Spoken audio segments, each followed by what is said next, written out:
hello, and welcome to the newest episode, which has been a few weeks, of Pop Culture Therapy. I'm Cruellica Kain. Hello, folks. It's Advent Nebula. And like we promised at the end of our last one, we'd be tackling a therapy chair, but it's not a true therapy chair because we're more going to focus on character traits for this therapy chair on Sailor Moon.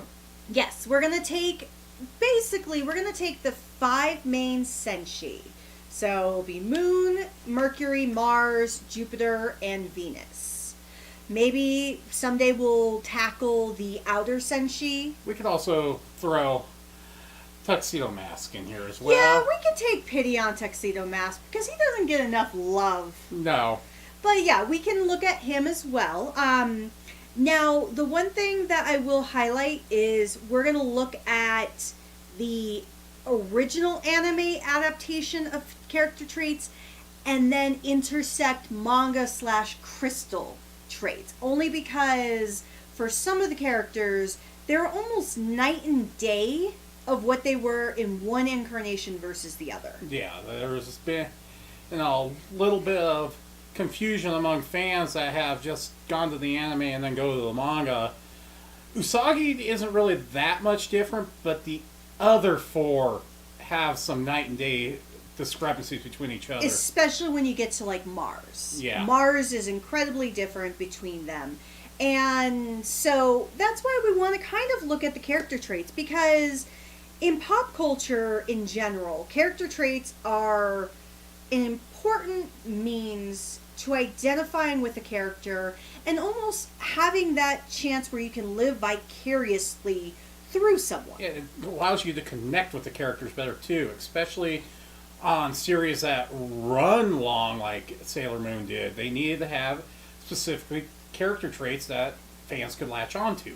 And I think if you ask every single person you talk to, who's your favorite Sailor Moon character, very rarely are you going to have the same character for everyone. Like, who's your favorite Sailor Moon character? It's Minako. Yes. Who is the friend mom. And if you don't know the character names by actual names, Minako Kino is Sailor Venus. Yes. And then, or Minako. Yep. Minako. And then my favorite is Mars, or Rei Hino. And this is actually more so based on the original anime version versus the newer version. Whereas for Kaiju, his favorite is Makoto, who is Sailor Jupiter.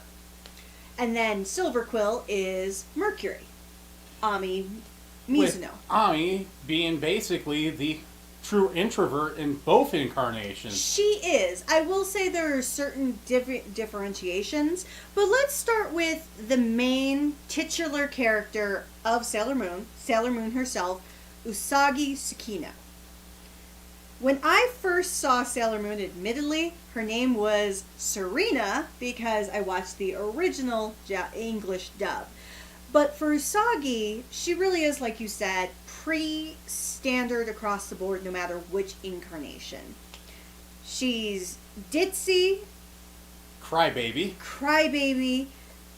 She is not a scholastic type person, but she does have a heart of gold. She does, and she really epitomizes that as she progresses through the series, that people actually gravitate towards her despite the fact she does nothing but whine half the time. Well, and I think this is an amazing trope in Japan entirely. Because if you think about some of the most popular series in Japan, you have Sailor Moon, Dragon Ball, Naruto, One Piece. The reason I didn't include Bleach is because the main character really isn't a dumbass. He's actually quite intelligent. Yeah.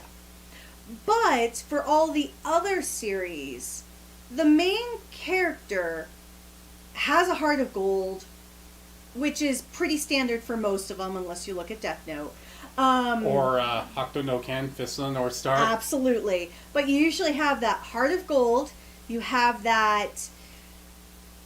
generosity, you kind of have a whininess to a degree, and fight me on it, Goku whines. So does Naruto, so does Luffy. And then the only difference is the level of intelligence. For the most part, they're all pretty much the same. They're not scholastic by any means. But Luffy has the street smarts as opposed to a lot of them. Absolutely. So this is a very common trait for a main character to be incredibly brash, loving, and technically she's the Red Ranger. If you go into the Sentai focus, which makes sense for the Red Ranger to have all those traits. Especially for when it came out in the 90s as opposed to where our modern, when you look at the modern stuff, that has changed. It's now become the hothead. Absolutely. But at that time, it was more of the big-hearted person who really brought the group together. And amazingly enough, Sailor Moon is the perfect example of bringing 5 beings, essentially, because you include Tuxedo Mask, into this group that in normal circumstances would never, ever connect with each other in normal means. Because of social status, because of the fact they don't all go to the same school, and everything that comes together in that, you would normally not see this. Absolutely. And so Sailor Moon, I really do appreciate her, and I think when I watched it initially, I did enjoy it, but I think as I've gotten older, I feel like I appreciate the qualities of Sailor Moon more, because it's something that parents and teachers always try to invoke in kids. Having that level of compassion, having that level of positivity. Yes, tone down the whining and get a little smarter so you're not failing every single test in existence, but she always has that outlook of everything's going to be okay. Absolutely, which I think at the end of the day is really what's needed, especially now in 2020. So if we go down the line, we'll take in Tuxedo Mask first. His name in the series is Mamoru Chiba.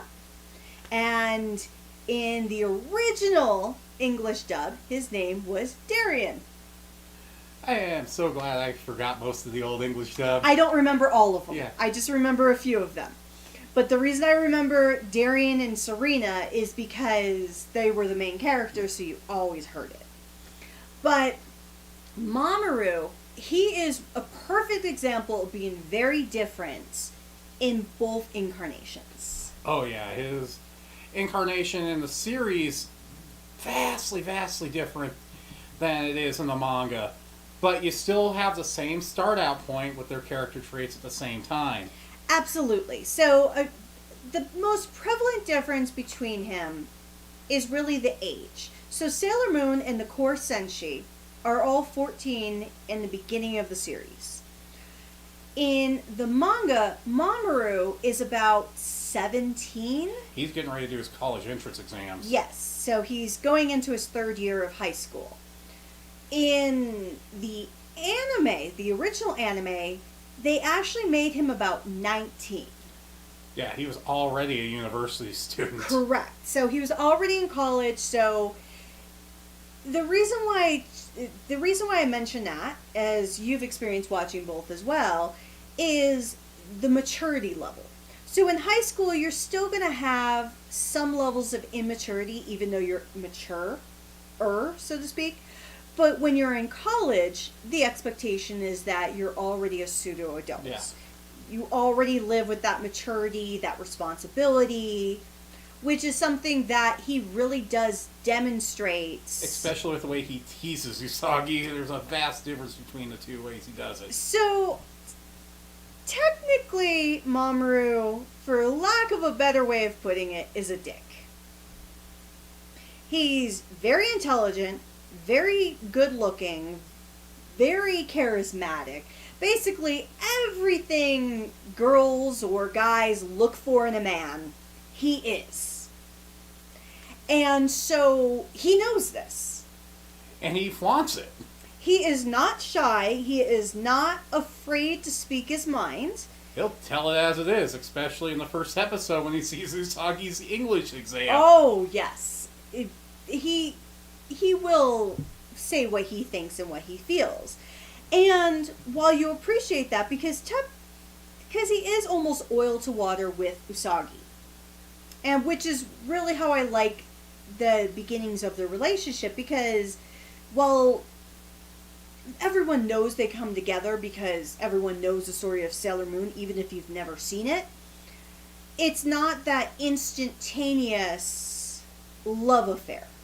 It pretty much is the I hate you, but then the respect comes together. Absolutely. I think it comes respect and then it becomes into a relationship. And Mamoru's personality trait is also very common in, I would say, more anime world than for Super Sentai. While it's there for Super Sentai, he would be the modern version of the Red Ranger. Yeah, the more hot-headed. The hot-blooded leader type that we now have since Bond came around. Absolutely. But within the anime realm, he is the Bishonen that you have in most series, especially 90s series, because you had it in Sorcerer Hunters with the elder brother, or younger brother, I mean. You had it in so many different types of series. And you can kind of see because it's like she based him off of her husband's creation with Yusuke Urameshi with the way it is.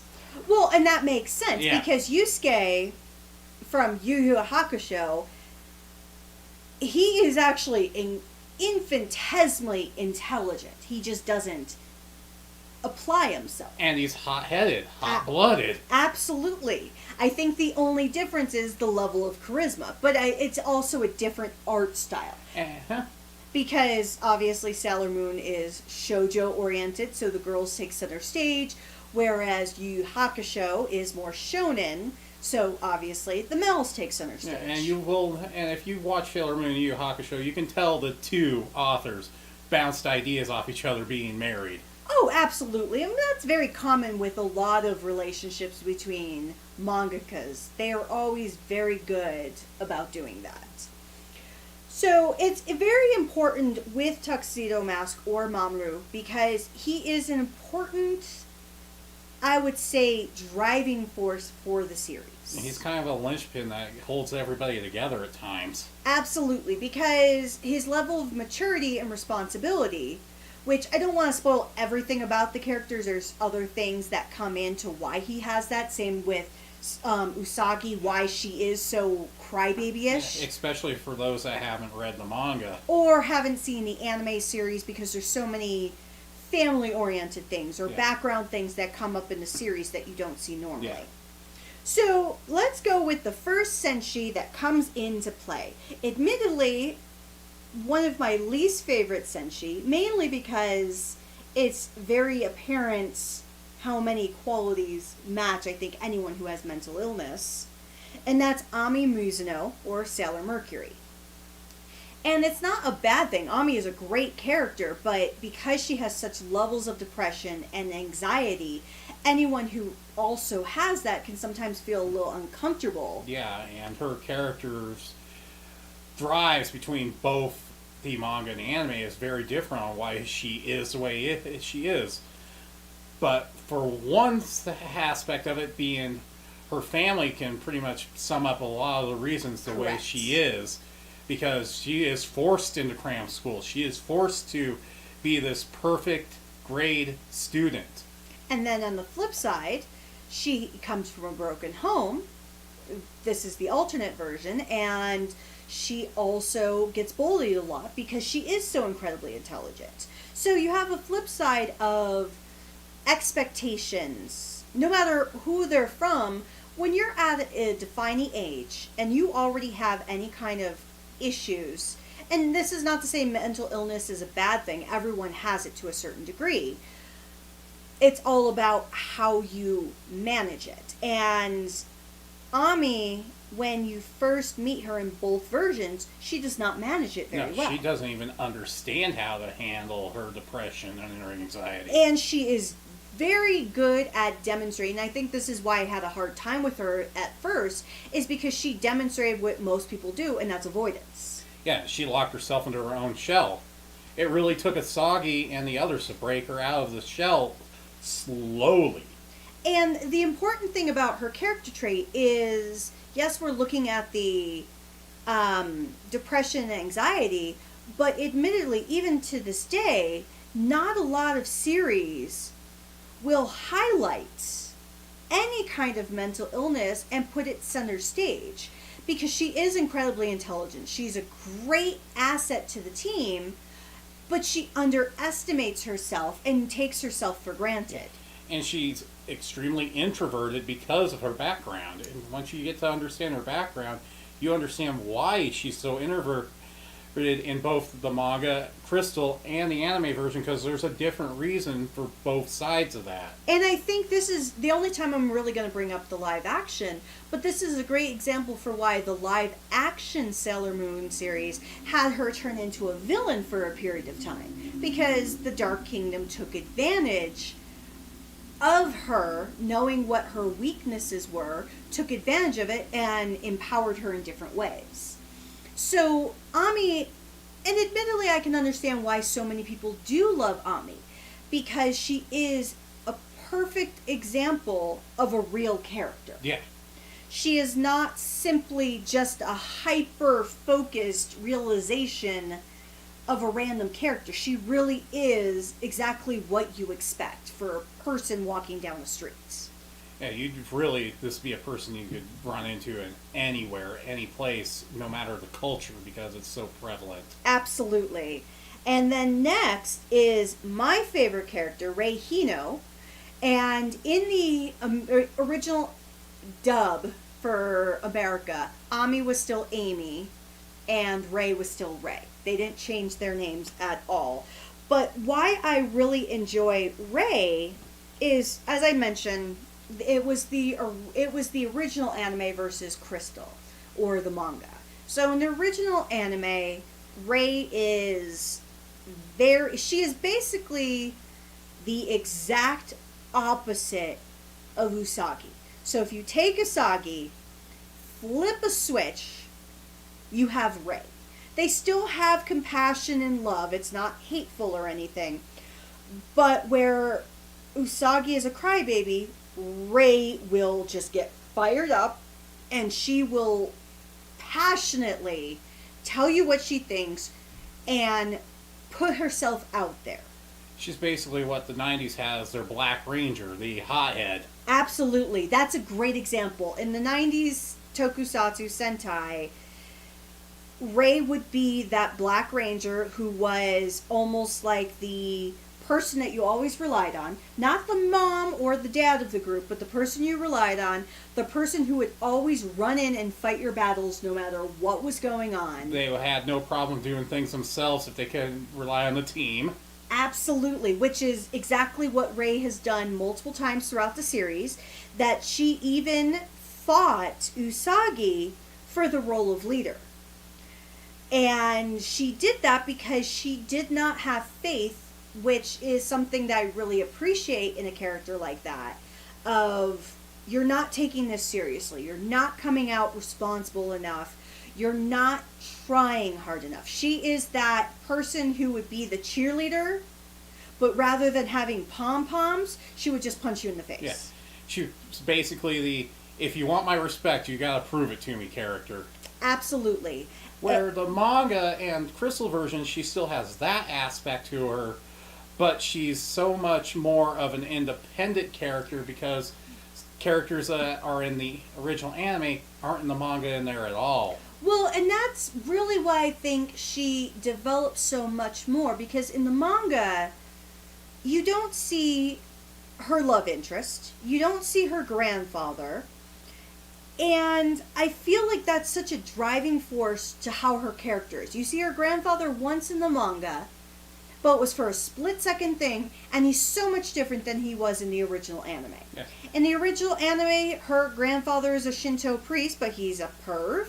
He is so outlandish and flamboyant and engaging, and he takes on this disciple, so to speak, who is basically like the Attack of the grunge 90s Yeah. look.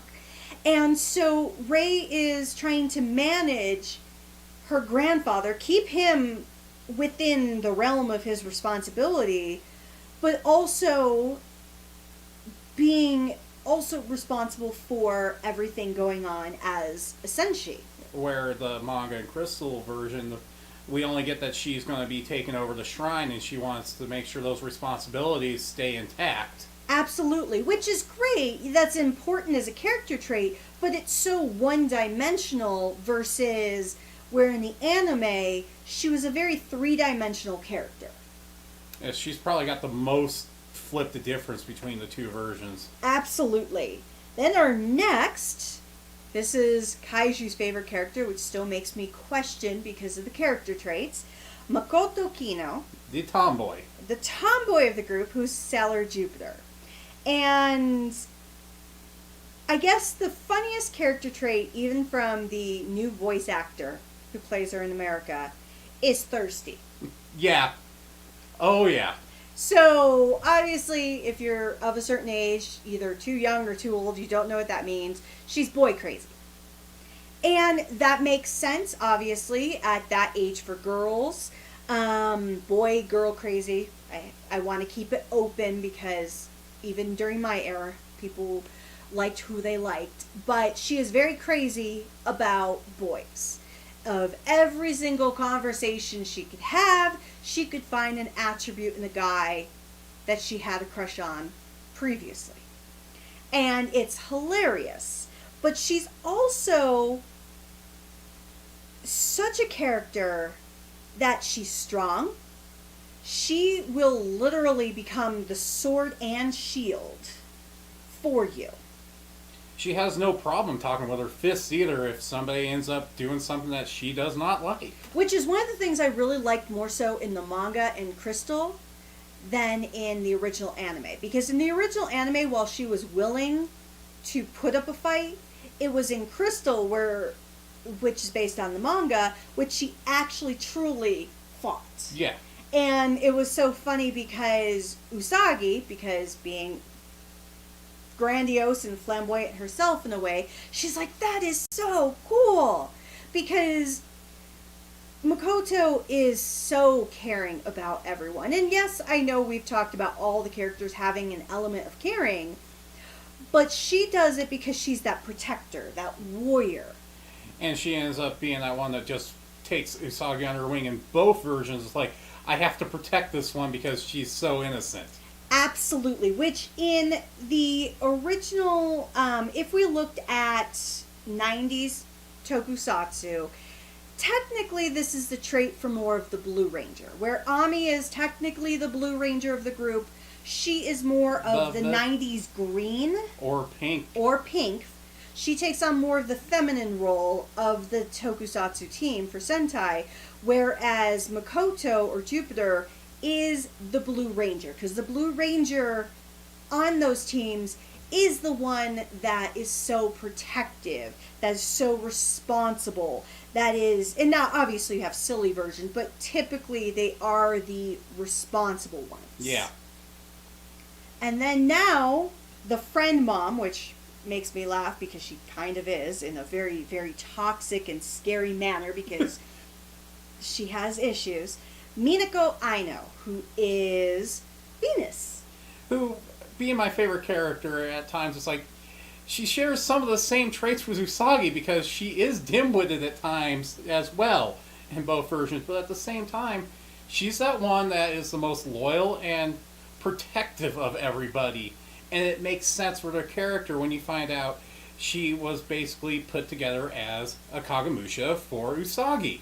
Which I love the idea of a Kagemusha. So in Japan, during the feudal era, they had what they called Kagemushas, or stand-in leaders. These are not leaders, but if they were to ever go out into the public, or if they ever felt there was an assassination attempt prevalent, the stand-in would be the one that everyone would see. And this would be the person they would go and attack, not the actual leader. And so, during the entirety of Sailor Moon, all versions, and this is pretty status quo for all of them, Minako is looked at as the princess, looked at as the leader, looked at as the person that they need to find and they need to protect.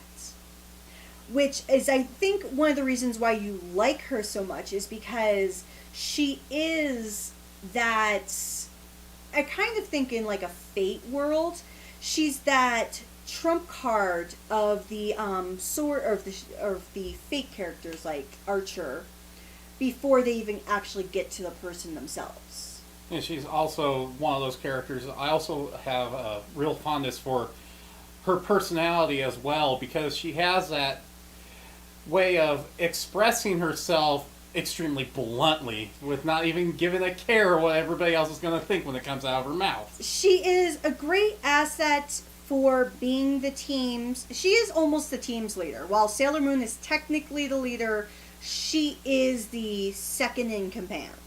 Which, if you go on Sentai means, that's very rare for a Yellow Ranger. Usually it's the blue or green. Or the black. Or the black. And so, but the reason why they did that is because they wanted to try something new for the girl power type things. Because Sailor Moon is one of the first, really, of the Magical Girl series. While we've had others, she is really the driving force for why Pretty Cure, Pre-Tier, and so many other series even have the things they have. Yeah, before this, the real popular Magical Girl show was, going to guys, Cutie Honey. Exactly. Which Hinako, at the same time, has a lot of the same traits Cutie had. Minako does. She really does. She is everything. She is basically amalgamation of all of the other senshi. So whereas she has the ditziness, the compassion, the generosity, the big heart of Usagi, she also has that hesitation and slight anxiety of Ami, but she also has that extreme passion and focus of Rei, and then she does have the boy craziness, the protectiveness, and the responsibility of Makoto. So everything, all the qualities that make those characters up is what Minako has. Yes. And anybody who never read Sailor V, which was the precursor, really doesn't understand where it's coming from, because it's kind of was the prototype for Sailor Moon itself. Yes. If not for Sailor V, we would not have Sailor Moon itself, because it was the popularity of Sailor V that really encouraged the creation of that next series. And so you have to give it up for the character that really developed all this, because whereas Sailor Moon has a group of 5 senshi, for Sailor V it really was just her. Yeah. And with that manga as well, with it being only 12 chapters, it hyper-focused, but every single character trait that was in there pretty much continued on for both the original anime for her and in the manga and in Crystal. You still had all that same development, the same way it goes. It isn't until the latter part of Sailor Moon and the latter part of the manga itself where you're seeing the differentiating branches of her character. Absolutely. Now, with all of these 6 characters together, if we take the 5 senshi and Mamoru, they are in pop culture for the realm of anime as well as the realm of American television and music so important. Because without Sailor Moon, I don't even think we'd have certain American cartoons like Steven Universe would not exist. Steven Universe, Powerpuff Girls. So many of those types of shows, even Megas XLR, had this whole character group that was very apparently based off of Sailor Moon and every other pop culture thing in the known universe. Yeah, but that series was just ripped on pop culture on its own. Absolutely. But Sailor Moon is a vital key to a lot that we have, because while we had shonen versions of practically everything, and we had Power Rangers, because Sailor Moon came out around the early years of Mighty Morphin Power Rangers, so there were people who did that comparison to it. Kaiji Okami is a perfect example. And without it, I don't think we would have had the creativity that we have. Yeah, Toei never would have created Precure the way they had. And then you wouldn't have Madoka Magica's breakdown of the entire genre.